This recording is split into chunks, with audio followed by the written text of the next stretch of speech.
Good evening, everyone. Thank you all for being here. My name is Kylie McCormick, and on behalf of the League of Women Voters, it is my honor to welcome you all to the 2020 Natrona County School Board Candidate Forum. I want to thank you all for being here this evening, and I want to thank our candidates for participating and giving us this process, being able to be informed when we go to the polls. The League of Women, this event is co-sponsored by the League of Women Voters and the Natrona County Library. We give a huge thank you to Betsy O'Neill and Jim Brown, who helped to organize this event and coordinate with our candidates and put this on. The League of Women Voters was founded in 1920. Our Casper chapter started around 1950, and since then we have been working to empower voters by encouraging active and informed participation in government, by increasing public understanding of public policy issues, and influencing policy through education and advocacy. We are a nonpartisan group with deep roots in the history of women's suffrage in the United States. And as we are all well aware in Wyoming, the fight for women's suffrage was not done by women alone. There were many brave, eloquent men who fought for women's suffrage, especially in Wyoming. And because of that, the League of Women Voters, our membership is open to everyone 16 years and older. And I'm quite proud to say that our local chapter has several men involved in it who are the lifeblood of our chapter. So I really do want to encourage you all today. I thank you all for coming to be involved and informed voters. I want to encourage you to take that next step and maybe consider joining the League of Women Voters. We've got a pamphlet in the back there where you can see how to sign up for membership and take that next step of letting your voice be heard in a nonpartisan way. We also have in the back an information packet on who our representatives are in Natrona County, and this is very helpful for everyone who is interested in having their say in our government. And with that, I will be happy to introduce our moderators who will get this evening started. We have Beth Worthen and Joanne True. Thank you both very much. Thank you so much, Kylie. And thanks to the League of Women Voters and the Natrona County Library for hosting tonight's candidate forum. Just a few things before we get started about school board and school board candidates. And then I wanted to also talk a little bit about tonight's forum. So just a reminder, there are 5 seats that are open on the school board. The school board is a nonpartisan board, and there are 6 candidates that will be on the ballot. The term for school board is 4 years. So tonight, the format is that each candidate, starting with Ms. Alvey here on this side of the room, each candidate will give an intro statement. They'll each have 1 minute to give their intro statement, and Joanne will read exactly what they should cover in that intro statement. And then we'll go into questions. Each candidate will have 1 minute to answer the question. Because we started with Kyla here at the end, the second question, or the next question, will go to Raymond, and then we'll proceed in that order just down the table. Just to give everyone the chance to sort of take that first stab at these questions. Again, the time limit is 1 minute for each question. The timekeeper is Betsy O'Neill right over here, and she will have a yellow and a red flag to indicate the halfway point is yellow, and then of course the stopping point is red. And we know that each of the candidates will respect their time. Not going to even talk about what happened this week. Again, there will be a question rotation according to the order that you're seated in. Now, these questions were prepared by the League of Women Voters and Joanne and myself. You can play a role in tonight's candidate forum as well. So please feel free to submit questions. There are pens and paper available in the foyer, and you can bring your questions to the timekeeper, and she will pass it to us, and we will try to get to as many questions as we can. So with that, we're going to open things up and turn things over to Joanne. Okay, Miss Albie, you're up first. The question I got for all of you is, candidate self-intro. What motivates you to want to become a Natrona County School District Board member? What attributes are essential for successful school board members? And what quality would you bring to the board to make it successful? And as a reminder, if you get down the way and need me to repeat it, please just ask, and then we'll start the time as soon as I reread it. So. Thank you. My interest in school board is that I do have 3 small children, and I have always loved the school district. I've loved the teachers that have put in all the time and effort for our children. I got the other question already. Attributes. Yep, attributes. Yep, and then what qualities will you bring to make it successful? I believe that a good school board member has to be good at listening, very understanding, and I do think they have to be a really good team player. I'm a really good listener. I do believe that I take a lot of time to try to understand things also, so I think that's a good attribute, that we have to see all sides and be able to understand all points of views. Okay, great. Same question. Okay. Is that working? Yes, So. okay. I'm excited to be on the school board because my experience over the last 4.5 years has been one of just learning as much as I possibly could about the board and everything that the Board of Trustees does, and it's an amazing amount of work, and it's not anything like I thought it was going to be 4.5 years ago. I have an analytical, problem-solving kind of a mind, and I think that bringing that to the table, we're lucky right now that there's a couple engineers. I consider it lucky, other people probably don't, but there's a couple engineers on the board right now that bring that analytical, problem-solving mind to the board, and I think that's very helpful, not just right now with the current issues that are in front of the board, but anytime any problem that arises, I think that mindset helps.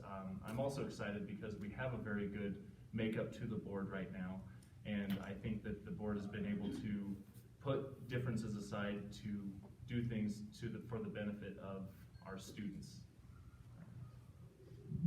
Okay, same question, Ms. Howie. Alrighty.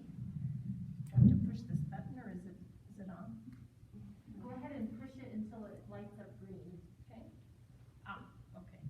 And then I gotta be careful not to yell. Okay. I'm running for my 3rd term on the board, and I have to tell you that when I first started, I grew up in this district, and I've always thought it was one of the best districts around.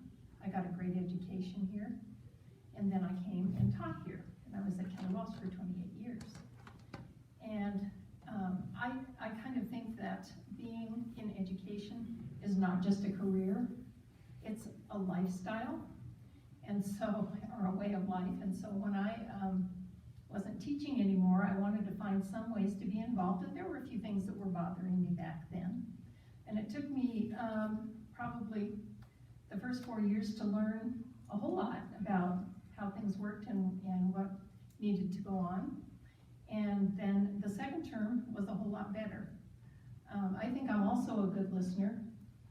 I do think that it takes me a long time to process sometimes too.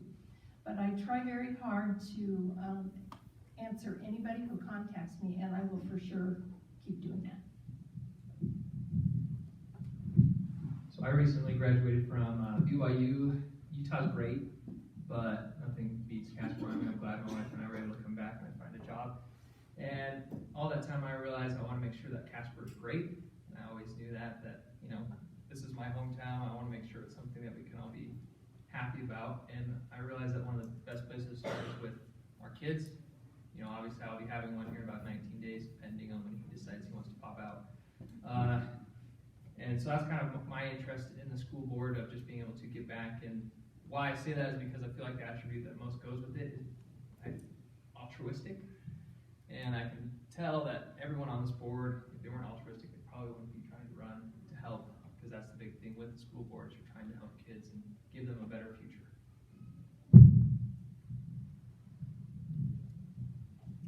Good evening, and again, thank you you to the League of Women Voters and the library. This is my 4th time seeking a term as a Natrona County trustee. And at this point in time, I think I decided to go one more time. You know, we absolutely have stellar facilities, and there's no doubt about that. And as times are changing, my concentration right now is to make sure that we have great academics and our students are achieving. So that was my real push to get into it, to go for another 4 years. I want to work to make sure our students are getting all the correct classes and what they need to be successful if they choose to go to the workforce or the military or into college. So that's my reasons right now. And I think the attributes for a good board member have been stated before, and probably listening and taking time to research and talk to other people so you get Thank you, Ms. Welch. Your time is up. my time is up. Yep. Thank you. All right, our next question is, and this goes to Mr. Cavalier, and then it goes down the row and back to Ms. Albee. Describe your participation in district and community activities, boards, and committees. How has this prepared you to be an effective member on the school board? Okay. So as a school board member, I've been on the board, obviously, but also a member of the Natrona County Recreation Joint Powers Board, which gives money to various recreational opportunities in the county for students and their families. I've also been on the board budget committee and the leader of that committee for the last 2 budget cycles. Through my professional work, I'm the engineer for the town of Bar None, which is a very public position, I should say, and then also the town of Glen Rock. So I've been able to be involved in both of those communities, then through various kid things, sports and activities. I've also been involved through soccer, school, other activities like that, and then various church organizations. So I think that has been my work. And how does that help me? I think being around and seeking different people's opinions has helped. All right. Well, having been on the board for 8 years now, I've been on quite a few committees. I'm currently a member of the BOCES Committee, Board of Cooperative Educational Services, and they, among other things, give grants to special projects that benefit both the district and the Casper College. I'm a chair of the policy board, which is sometimes a really mixed blessing because we've had quite a few policies to work on lately. But we get a lot of good input from that. I was also on the construction committee when we were building the new buildings. And everyone is on the board budget committee. And I really needed that one to learn what the heck was going on with the money all this time. So the other thing is I'm on an advisory board called Parents as Teachers. And these are people that go into the community and help parents figure out how to help their children learn from the get-go. Okay. So before attending BYU, I was actually at Casper College, and that's actually where I'm currently at as the marketing coordinator. While attending Casper College, I was a senator for Student Senate, so I understand the ins and outs of needing to look at policies, agenda for minutes. I was in the leadership for actually the newest organization that we had created there, the National Society of Leadership and Success. I also helped bring a nonprofit there called the Campus Kitchen at Casper College, which is now actually the Food Recovery Network, which that still makes me happy it's still going. And then also I was the president of the Latter-day Saints Student Association. So being involved is something that I really love. And also just with working at Casper College, I have a vested interest in our students coming up and making sure that, one, they're prepared and looking for some sort of secondary education, because I know college isn't for everyone, but even having a certificate in welding is something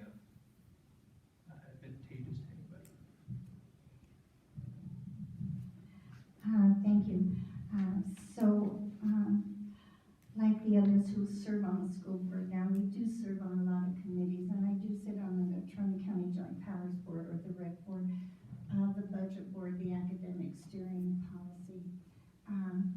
I did serve 6 years on the Natrona County Library Board. Currently, I'm secretary of the Blue and Willow Health Board in our community. I don't know if you're aware of that one, but you know, we have funds, and we help and we give to the people in this community when they have a need with some housing. And probably one that you don't hear about a lot, did you give me red? Yellow, is bulbs. And bulb stands for bulbs us ladies buy. So all of the tulips and the daffodils you see around the town, we have planted through the years. So those are things I've done in the community. Thank you. For the past 4 years, I have actually served on my their elementary school's PTA, and I've loved every minute of it. I actually am currently a board member also for the Greater Wyoming Council for the Boy Scouts of America here in Casper. I too, like Ray, have done several youth programs I've worked with through my church. I've worked through elementary age children, and then right now I currently serve with the youth program of our church, and I have also coached some club soccer here and there also. So, and those have all helped me be around a lot of children, talk to them lots, find out their needs. Okay, wonderful. Our next question will be for Ms. Howie. Starting with Ms. Howie, excuse me, what are the 3 top agenda items for the upcoming school year that the school board should focus on? Well, the current focus right now, I think, is we got kids into school.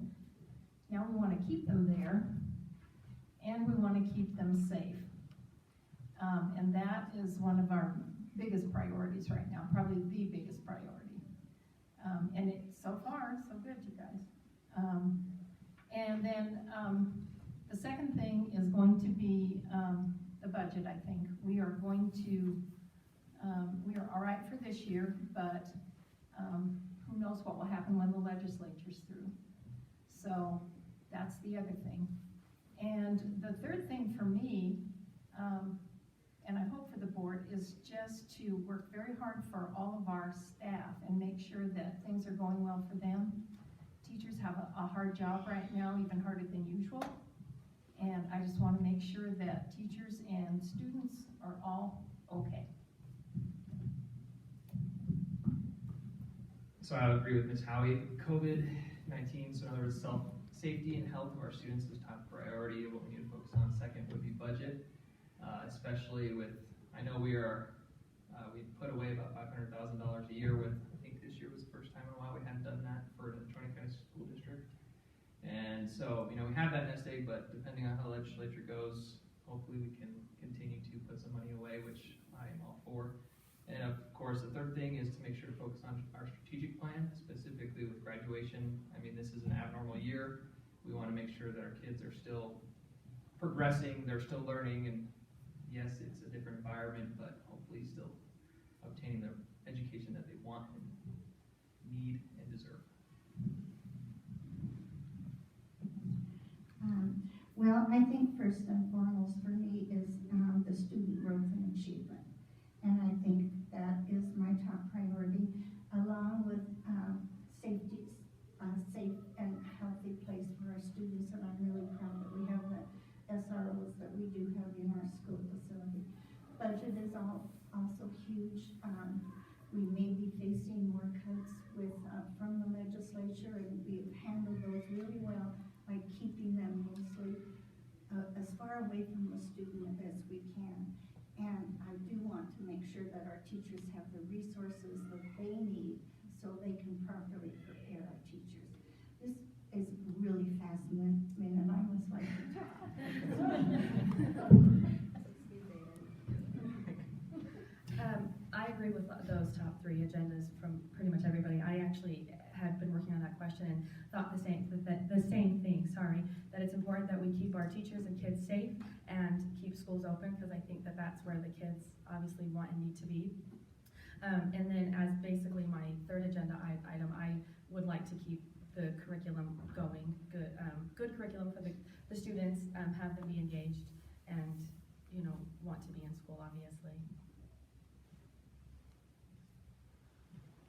I'm going to stick with the same theme as everyone else. My number one priority is the budget crisis.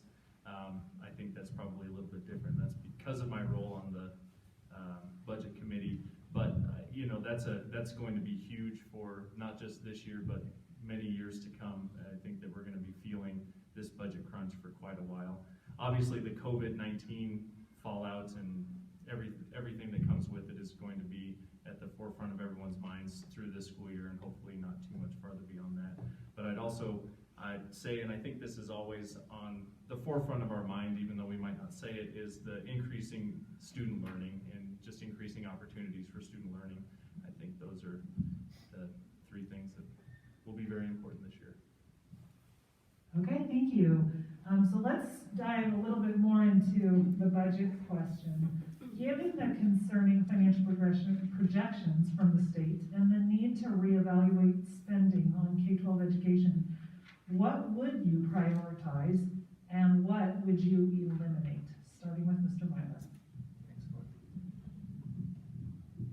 I would make sure to prioritize that our teachers are making sure that they're benefited well. I know that, you know, obviously if we have kids in there, we're going to need teachers and qualified teachers, and so a great way to especially bring in those top qualified teachers are to have, you know, things that are going to attract them. And obviously to make sure that our facilities are maintained. I know, thanks to Mr. Kevin Christopherson, that Natrona County is getting a new pool after having the first indoor pool in Wyoming, so I'm excited for that. Thank you. And again, I guess my top priority is when we're thinking about budgets and cuts, primarily to focus on our student learning. I also think second would be compensation for our teachers. Our teachers and educators, all of our staff, are doing far more than they've ever had to do before. Maintaining facilities is huge, and that's one thing that we also have to be sure that we maintain. We have stellar facilities now, and it's important. But I think compensation for our staff and teachers, they're working really hard and keeping a focus on student learning.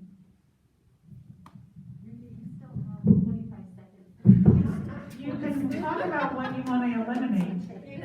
Remember, there are two parts to this question. What would you prioritize and what would you eliminate? What would I eliminate on the budget? Boy, that's a tough one, and I've thought about it, and I'm going to have to talk fast. But I think as we begin to look for budget cuts, what we will do, we will go to our employers and we will ask them, how can you help us? And what ways can we cut back? As far as, I do not want to eliminate PE, I don't want to eliminate art, I don't want to eliminate all of those programs. So another way just to keep it away from students. Oh. I agree with what has been said. Those are some great things. I would make sure that we would definitely want to make sure that our teachers are well taken care of, especially because they're the ones providing the programs, you know, for those children, and then top-notch facilities.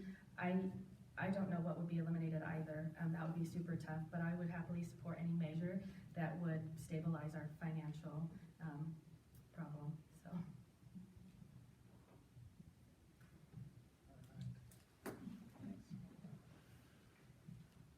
Again, I'm going to agree with everyone. I think that there's going to be a lot of increased efficiencies throughout the district. I think that's going to be the number one way that we reduce our budget. I don't think there's any kind of silver bullets that's the one thing that we're going to eliminate that's going to solve the budget problem. And I don't think that eliminating anything necessarily is the path that will be very effective for us. Obviously, I think attracting and retaining quality professionals is critical to the future of the district, be it teachers, support staff, everything. If we skimp there, then our students are going to pay for it down the road. And I think, was that the red one or the yellow one? Okay. That's all that I have for that one.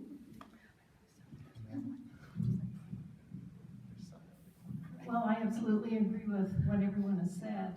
I want any cuts that we make to stay as far away from the students as possible. I also want to make sure that the staff is all right.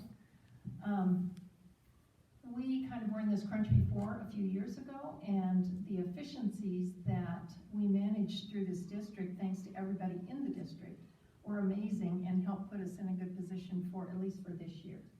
So I agree, I can't think of one single thing to eliminate. I can just see cuts in a lot of places, but a lot of times it's the staff that will tell you what they can do without so that we can be better off.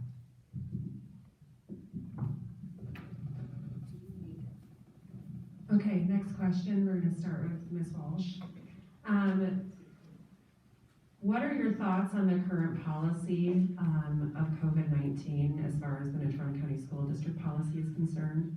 Do you believe that the virtual learning program is as effective as in-person instruction? And if not, do you have suggestions on how to improve it?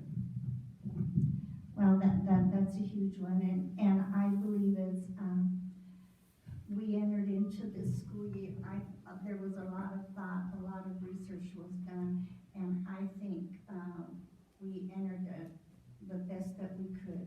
Do I believe that virtual learning is good as in-person or in our brick and mortar? No, I do not. And there have been some glitches along the way. We have worked hard to identify those and make corrections. It's taken some time. I think we started out with the best that we could with the knowledge that we know. Is it perfect? It is not perfect. And we are not going to know for maybe a year if what we have done is okay. I'm excited for this question. As a mother, not as even a board member, just from the outside perspective, I think that the board did an amazing job. Basically, the ability to open school back up the way they did with the information that they had, making it possible for students to return. I think that was huge, and they put a lot of things in place that have made it incredibly easy for kids to return.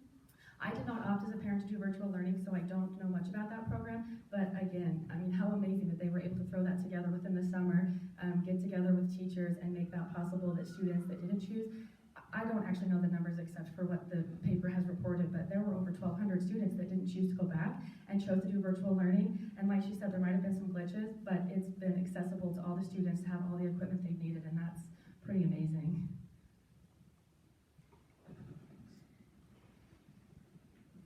I'll agree with what's been said, that the virtual learning is not as effective as in-person learning right now.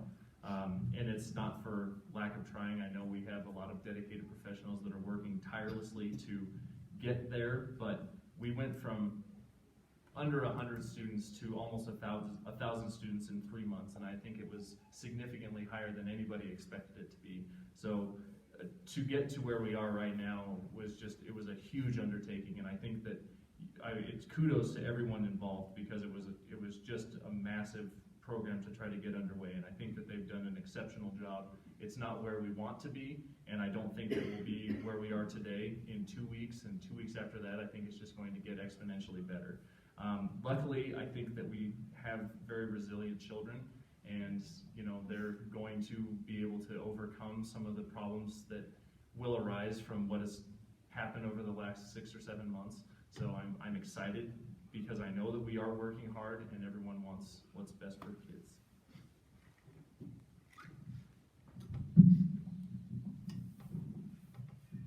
Well, I know how excited my granddaughter was to go back to school. And she is willing to do whatever is necessary to be there, including wear a mask all the time. She wanted to be able to do her choir and do her drama and all those things. And I was there the other day dropping off some food before her practice, and I was watching the kids come out, and they all some of them even forget that they're wearing their masks. They still come out with them. So they're all ready to do this too.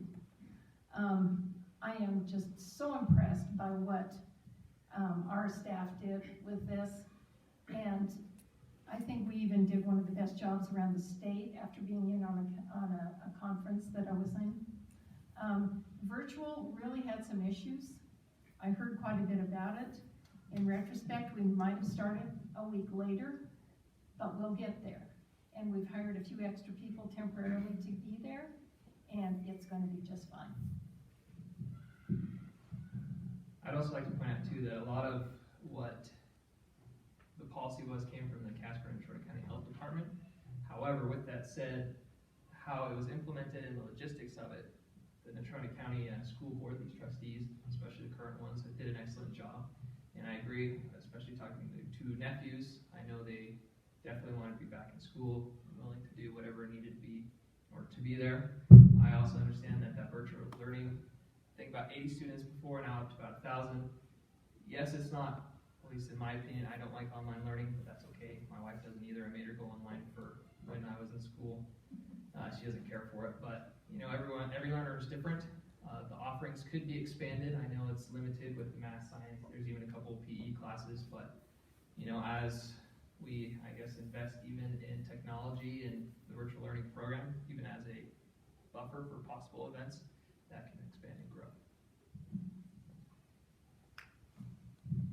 Just wanted to quickly, before we go to the next question, be able to remind the audience that they certainly can develop questions on their own and just go and get the cards and give them to the timekeeper. We'd love to be able to ask what's on your mind as well.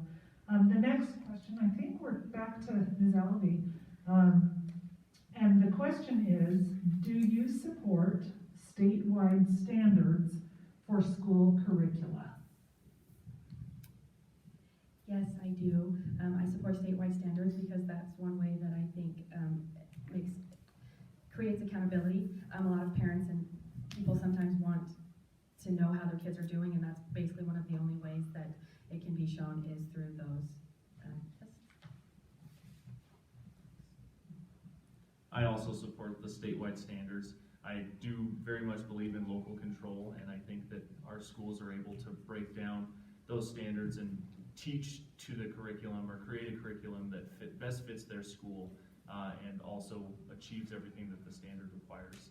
I think it's a good benchmark for comparing, and I know we all love to comparing Casper to Gillette, Casper to Cheyenne, Casper, Natrona to Kelly Walsh.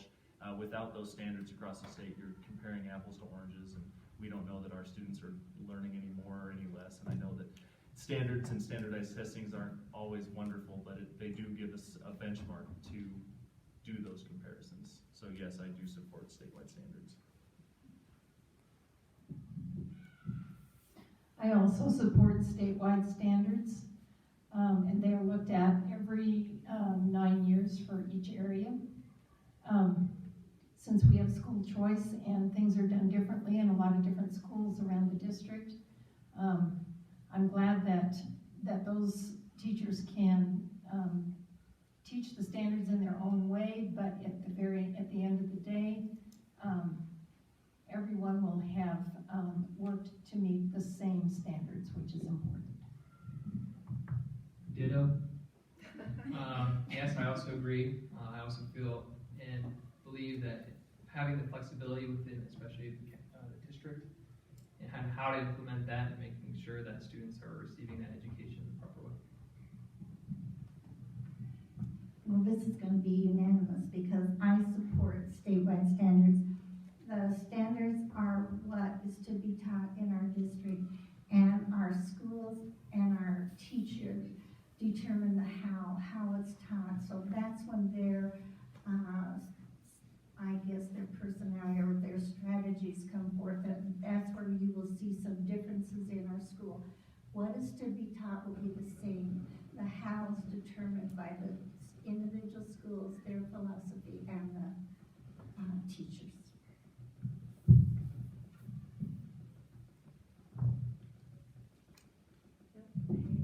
Next question, Mr. Cavalier.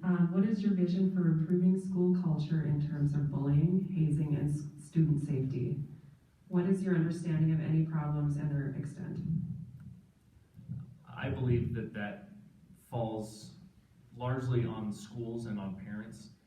The board can create policies, but what it boils down to is effective management at the school level, and then effective parental involvement. And I think that that is unfortunately the answer to a lot of our problems is proper parental involvement. And what was the second part of the question? I'm sorry. The second part is, what is your understanding of the problems and their extent? I know from my own personal experiences with the teachers that I know that anytime we have bullying, it's a big deal. But sometimes it can get blown out of proportion, and what some people perceive as bullying is actually not necessarily bullying. So I know that some of those things, especially in the age of social media, a lot of times what is considered bullying gets blown out of proportion. But I still believe that teachers, parents, and administration at the local level, at the school level, are best suited to address bullying issues in the district. I agree with Ray. I'm also on a committee called Climate Communication and Outreach, and it has to do with a three-tiered system of working with students, and that includes behavior and it includes academics. And it has been kind of eye-opening to see some of the things that are happening in the district, but also the things you can do about them. So we've had some problems with bullying, and as Ray said, we've written policies about it. We've even changed our discipline methods. So just so that they would be consistent throughout the district for certain infractions. But ultimately, I agree with Ray, it's up to parents. I mean, they have to explain to their children how to get along, and then the schools themselves can help the students as much as they possibly can. Yeah, that multi-tiered support system that you're referring to, I also, I know, is that this year that we have? Couple of years. Couple of years? Okay, I'm still hoping that is going to be something that will hopefully help with that. I know when I was in high school, which feels like forever ago now. It was, no. Maybe they didn't realize that they were being a bully, and hopefully, having just a conversation between the two and how we approach that might be one of those ways to create that culture of, hey, if you're actually, expressing your feelings, which might be difficult for some of us, hey, you hurt me, or however that might be. And I do know cyberbullying is a major thing, whether it's they're meaning to be harmful or trying to do something not very nice. I know that's another kind of development in that bullying stage. I know that by confronting, once again, having that conversation with the person, that kind of cyberbullying stopped. So hopefully we can continue with some sort of culture where we can get that stopped. Well, to improve the culture, and I don't think these are trivial, and we did put in policy. I think dress code helps improve the culture. When the students know I entered this building and I'm no longer wearing my pajama pants or my slippers, an attitude changes, and I think it improves the culture. I also think our attendance policy works toward improving the culture, just emphasizing that we think attendance is important.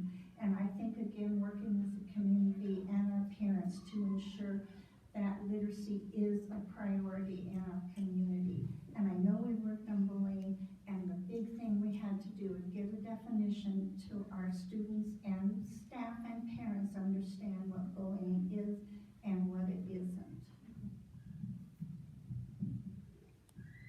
So out of my 3 children, I only have 2 that are actually in school, and I have a first grader and a kindergartner. So my knowledge of bullying is, my son always tells me that the girls chase him around the playground and he hates it.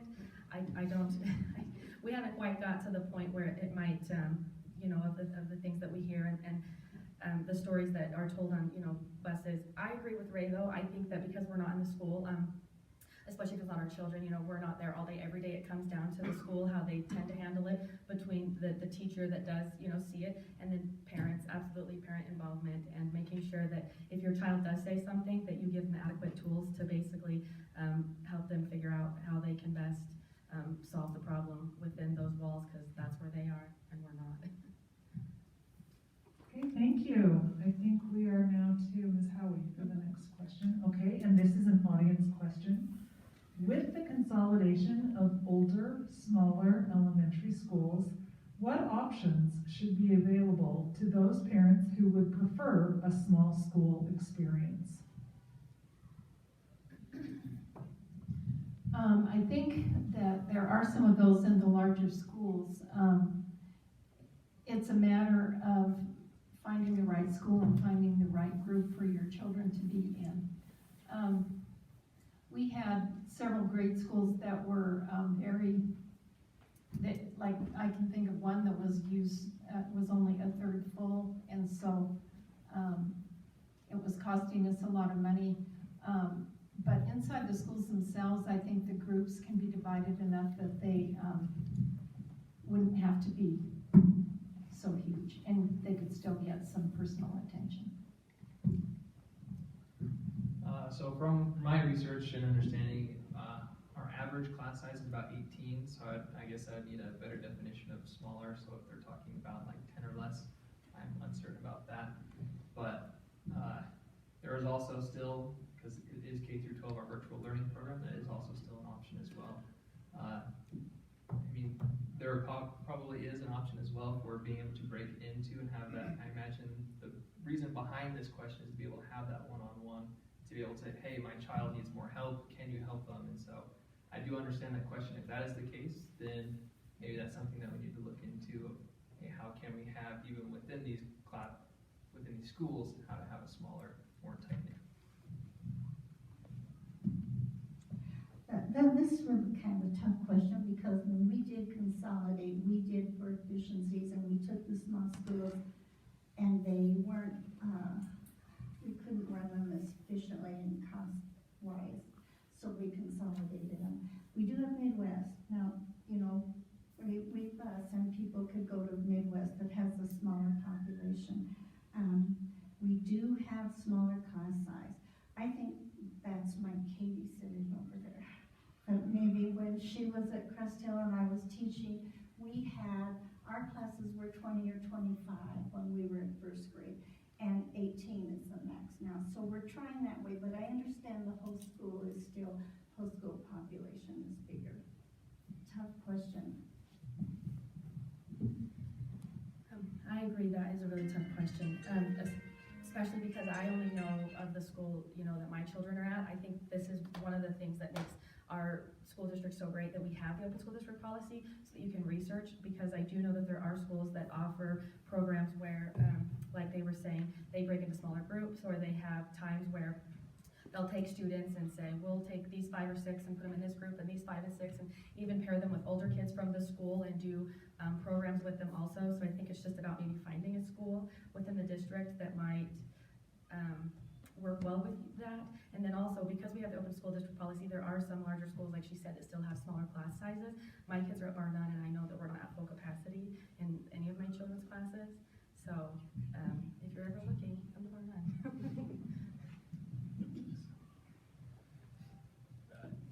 Unfortunately, the smaller school model was a victim of recent budget cuts, and with Natrona County School District being a schools of choice district, the neighborhood school has gone by the wayside, unfortunately. You know, we still have Poison Spider, we still have Woods, Midwest, and the rural schools, so those options are still out there. We haven't gotten rid of them, and I hope that we never do. But unfortunately, I think it's the times that we live in right now. I don't see Natrona County School District going back to a smaller school model, just for the reasons that people have identified with efficiencies. You know, with every school, you have to have an administrator, you have to have the custodial staff, the administrative staff, counseling nurses, and then all of the teachers. And that's just, we learned when we close those smaller schools down that there's millions of dollars in efficiencies every year that you can achieve by not having those schools and having the larger 4-3 and 3-2 school model. So there are options out there.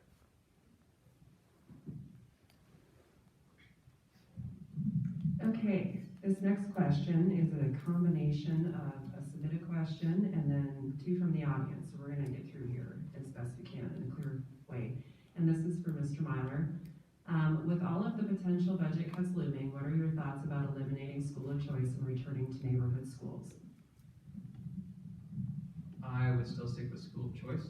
Just for example, I imagine this question comes with, so with budget cuts with the busing system, so I know I used the hub and spoke. And with that, I know, for example, Cheyenne is not a school of choice, and we have about the same budget for busing. So whether we go to that system or keep with our system, that budget, for example, is going to stay the same.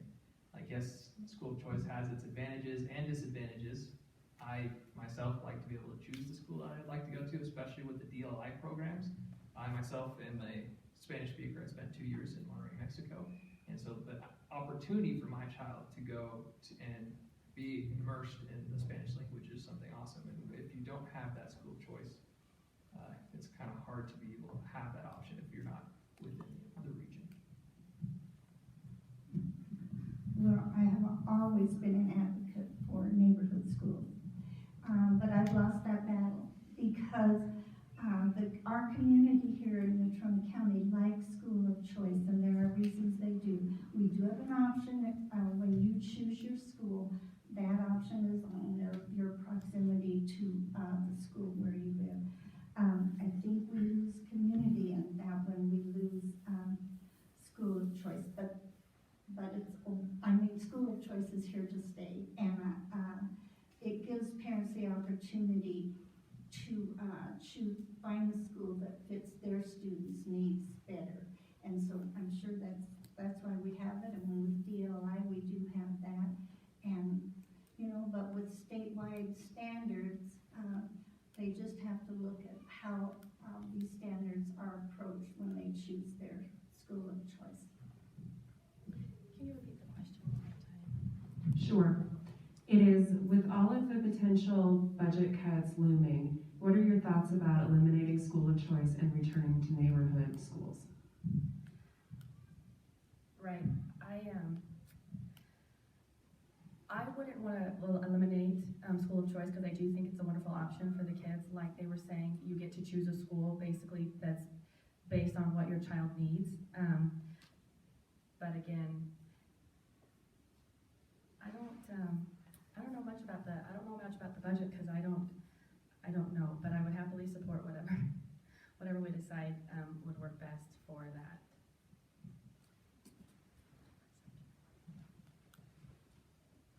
I don't believe that eliminating schools of choice would solve or really give us any true effect on the budget crisis. We do have a number of special programs in the district with the DLI program, the project-based learning, classical education, gifted and talented, as well as just the cultures that exist at the individual schools that don't necessarily have a special program. As I said previously, we're not going to go back to the smaller model schools. We're not going to see the 150 to 200 student schools anymore. The district's gotten rid of most of those buildings. So I think the neighborhood school for the kids that live over by the Fire Rock is Summit. And those kids are not going to walk to Summit. I guess maybe they could, but it's going to be a trek. The kids that live in Bar None, their neighborhood school is miles away because we don't have those smaller schools every few blocks anymore. I think if we were to attempt to eliminate schools of choice, I don't think it's a single year process. I think it's a process that starts. It certainly starts. Well, I'm with Rita. I have always been an advocate for neighborhood schools because it seems, it always bothered me that the kids couldn't play with their own friends in the neighborhood. That was one of the big things. And my kids were able to walk to school. I still question in my head that it isn't more expensive to bus kids around the neighborhood, and I'm even aware of a couple of around the city, and I'm even aware of a couple of parents that I know of that put their child on the bus and let them be on that bus for a long day because they won't get home until a certain amount of time, which I think is awful. But on the other hand, I don't think the difference in the funding would be anything that would help that much as far as cutting the budget. And since 70% or more of the people in this town like it, I think there it is. Okay, this is another audience submitted question, and I think it's to Ms. Walsh. Okay. And then, of course, down the road again. In these tight budget times, do you support the planned walkway connecting the Natrona County High School main building to the MAC? And if so, are there other specific examples that are more a want, not a need in our district? Well, to be real honest, you probably all know when the Natrona County School District was going to pay for the walkway, I was one who was absolutely against it, and I voted not to do it. Now, we had people on the board who were very visionary, and they went out and they found that there was money in the contingency fund that wasn't spent when Natrona County was built. That money can only be spent on Natrona County and for nothing else. And they came back with that money, and then I voted in support of that. I just want to go back and circle back to the transportation and the bus. Should we lose busing to the schools of choice, then I think an option would be that the parents could still choose the school they wanted to go to, but they transport them. I wouldn't have had much of an idea about the NC walkway. I've heard about it. I knew kids probably would love it. So I don't really have an answer in terms of, was the question a proposed budget cut? Or will you repeat the question one more time, please? Absolutely. In these tight budget times, do you support the planned walkway connecting the Natrona County High School main building to the MAC? And if so, are there other specific examples that are a want, not a need? I really appreciate what was said about, no, you probably don't support it at first because it kind of seems silly, but at the end of the day, if there's money set aside that needs to be spent on something only, and that's something that they deem necessary or that is a good spot to spend it, then why not?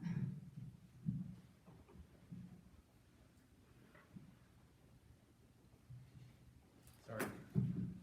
Okay, so it's my understanding that that bridge was always part of the plan for NC. Initially, I did not support it. I thought it was definitely more of a want than a need. And then we had a meeting in the MAC building, the accessory building to the side of NC. And as we were standing there waiting to get let into the building, there was 40 to 50 kids standing outside at either one of the doors waiting to get in.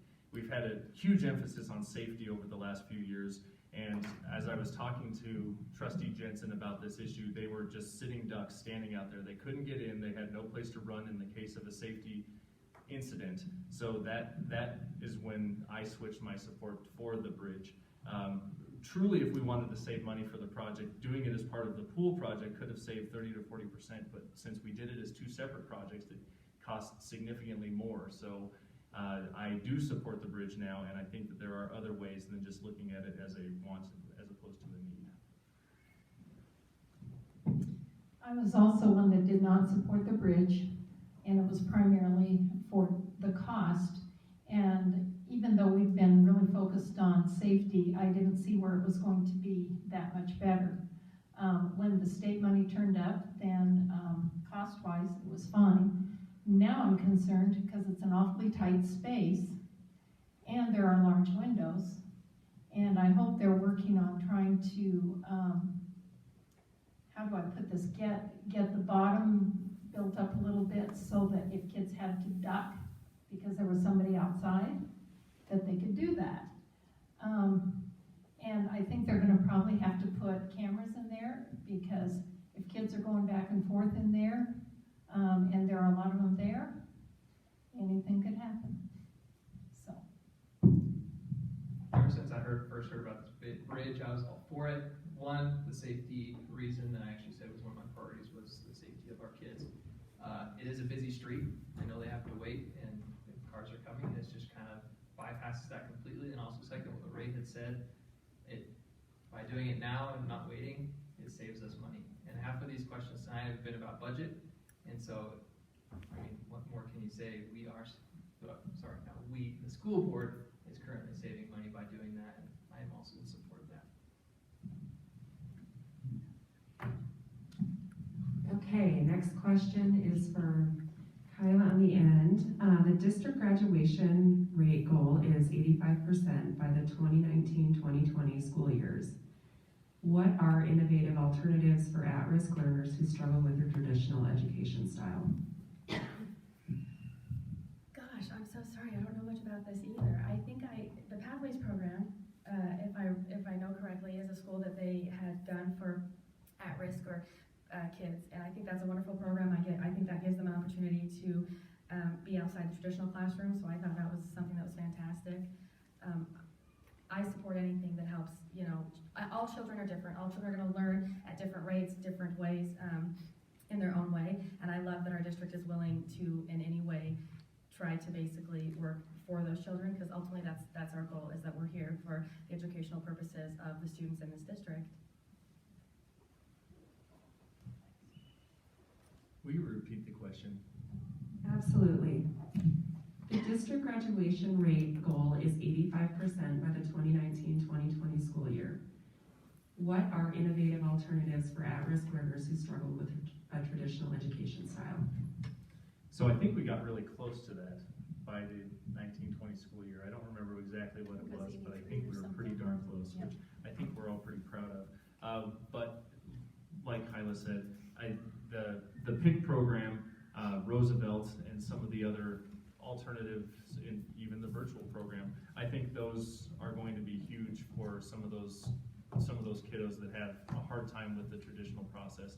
I think our strategic plan has also identified some areas and some ways that we can help those students identify early on that they might have a hard time graduating, and we've put some processes hopefully into place that will help them starting from 9th grade all the way until their graduation, hopefully, that can help them identify what they need, what's going to help them get across that finish line. And so I think with those in place and some of those alternatives, I think that we're going to be able to achieve our new goal, which I don't remember what it is off the top of my head.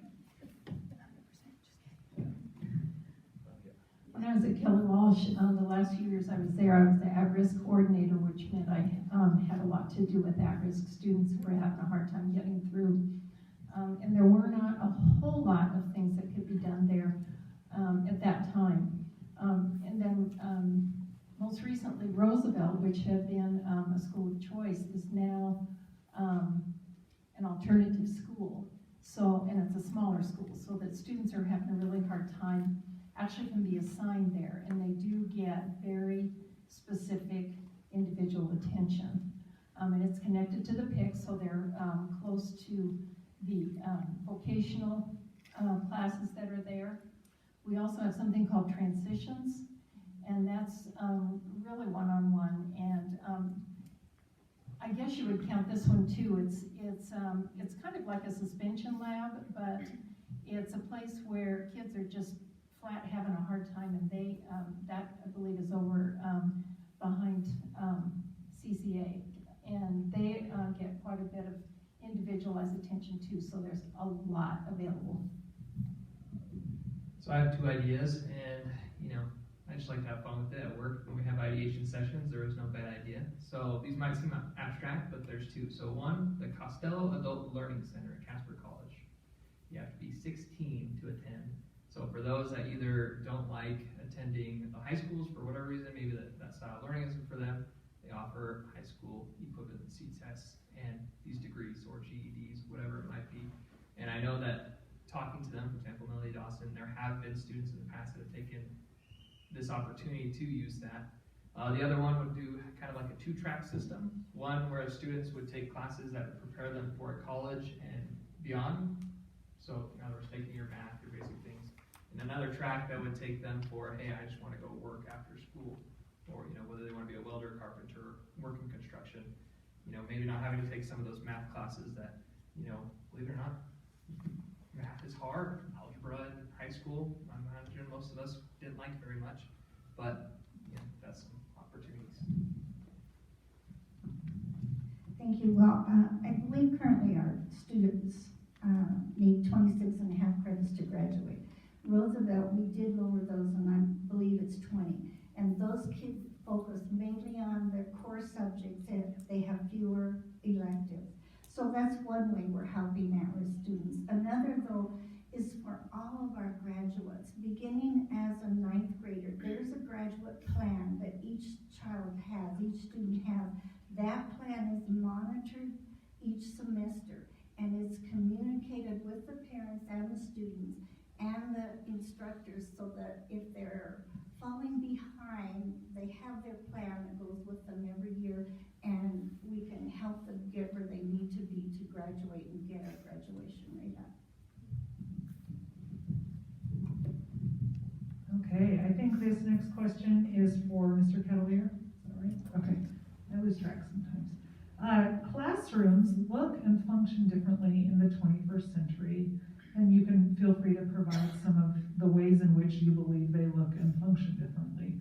What background and understanding of 21st century education would you bring to the school board? Everyone's happy they're not. Yeah. Right. Congratulations. Boy, that is a great question. My understanding of 21st century classrooms, I've been in them, I've seen them. They are significantly different, but then there's a lot of things that are still the same.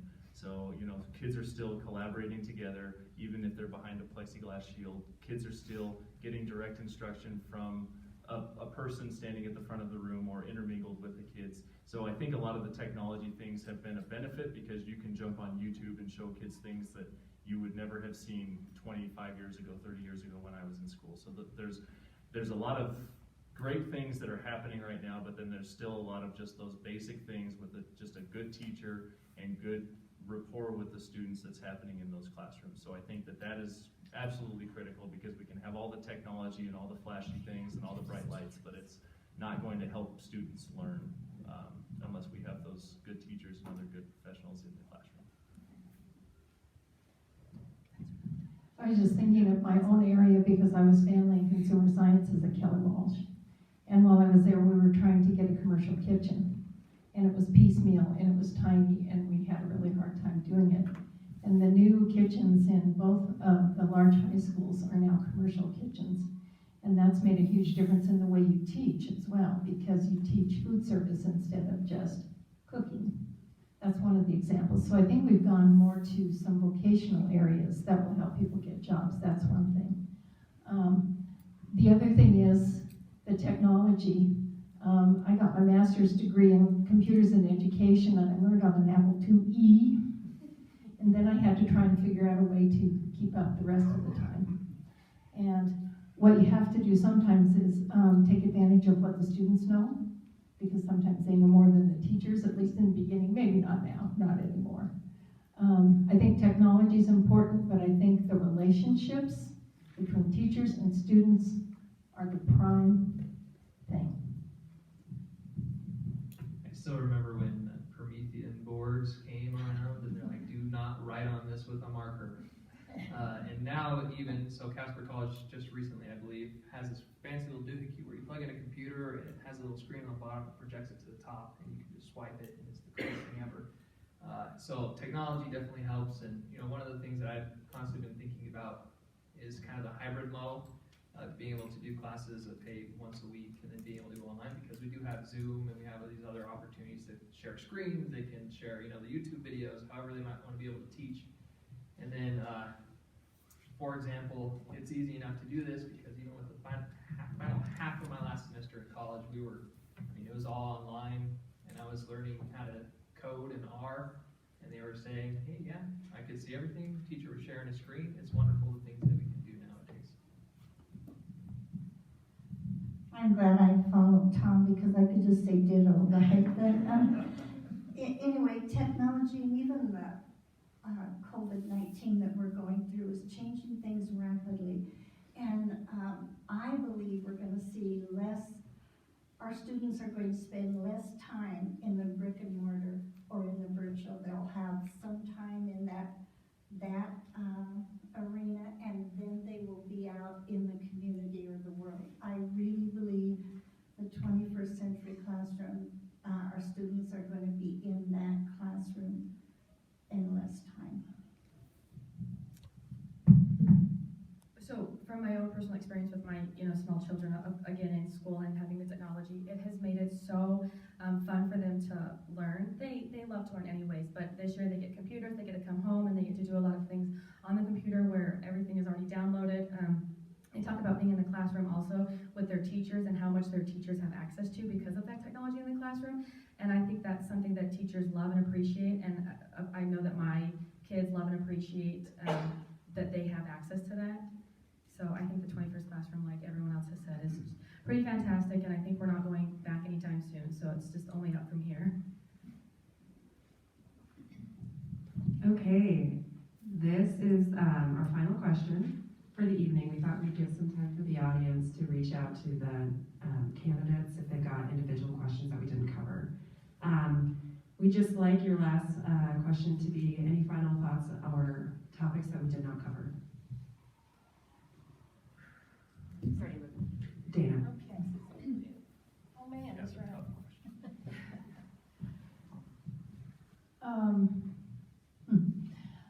We covered a lot of topics, and I think we covered all the major ones. One thing I would say is that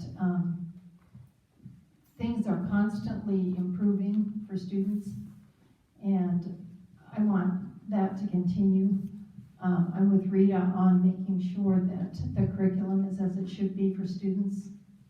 And at the same time, I want the graduation rate to come up, but I want every student to have a chance to do that. After 8 years on the board, there are a lot of things that I'm still in the middle of working on. I'd still like to see a completely perfect climate for children and staff.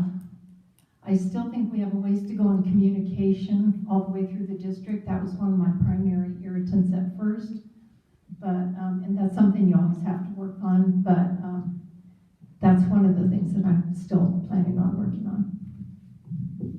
My final thoughts just include a reiteration of what I said at the beginning about the current board and those currently running, is that you have to be altruistic, and that if any policy that is made, any decision that is made, any group talk, discussion, is all for how can we help our teachers, how can we help our kids grow and learn, and we're not trying to be evil for some reason or whatever. I just know that, you know, with this position, this is you are looking out for the kids and making sure what's best for them. Yes, we have different ideas, and that's what's the beauty of it, is that diversity of thought and being able to talk and have a conversation. But in the end, everyone's altruistic and has one goal, and that is to help the kids. So your question was, did I think anything was left out? Is that correct? Final thoughts or any topics we did not cover that you'd like to cover? You know, I think we've covered things pretty thoroughly, and I just want to reiterate that how hard our staff is working and how important, and I understand that our teachers are feeling anxiety. They're still in the classroom and they want to be there with the students. As a teacher myself for 30-some years, that's why we did it, and we wanted to be there with the students. And we do have teachers feeling some anxiety today, and we just want them to know that we do appreciate what they're doing and we care about them greatly. As a first-time person running for school board, I think we covered a lot of great topics. I'm pretty happy that a lot of those questions I worked hard on, making sure I was ready to answer them. So there aren't any other topics. One thing that I did want to reiterate also is I just want to hope that I can always remember, I know other school board members and, parents and families and teachers, as ultimately we're here for the, again, the educational needs of the children, and I'm excited to hopefully be a part of that. So I'm not naturally an optimist. I'm not necessarily a pessimist either. I think I'm more of a realist. But after listening to everyone's answers tonight, I am excited for the future of this board. I think that education in Natrona County, it's not necessarily always a benefit, but I think there are a lot of people on this board that are like-minded. There's nobody that thinks that everything needs to be blown up and started over. So I think that is an advantage for this district. I'd like to thank the Natrona County Library and the League of Women Voters for putting this on and inviting us all here. I'd also like to thank Kevin Christopherson for everything that he's done over his term on the board. I know that he sometimes gets a bad rap for some of the things that he says, but his heart has always been in the right place, and he's probably been one of the best board members to work with. So he's here tonight. So thank you, Kevin, and that was all I have. All right, well, thank you very much. I did want to thank you for your time tonight, for coming here. You know, President Franklin Delano Roosevelt said, "Democracy cannot succeed unless those who express their choice are prepared to choose wisely. The real safeguard of democracy, therefore, is education." And I think that as individuals on the school board, yours is a sacred trust to make sure that we have a democratic society, one that has students as they grow, be prepared to participate in that democracy. So thank you for your willingness to be a candidate for the school board. We certainly wish you the best of luck in November. And as well, thank you to those audience members and those who are viewing it. Your ability to come and the time that you're taking, the education that you're getting, and hopefully the interaction that you'll have with the candidates do help you choose wisely. So we encourage you to share what you've learned tonight with those in your circles, and encourage everyone to get out and vote in whatever way they choose to do so. And we're thankful that you're here tonight, and wish you a good evening as well. We'd certainly encourage candidates and audience members to, if you would like to engage in dialogue with individual candidates or ask them follow-up questions, certainly we'd encourage candidates to make themselves available, and wish you a good evening. Thank you so much. Oh, yeah, one quick announcement. Next week, we have another exciting candidate forum, and that is next Tuesday night at 6:30. Next Thursday night, excuse me, October 8th, in this room, for the City Council candidate forum as well. So please try to make that as well. That's going to be a good forum. Thank you.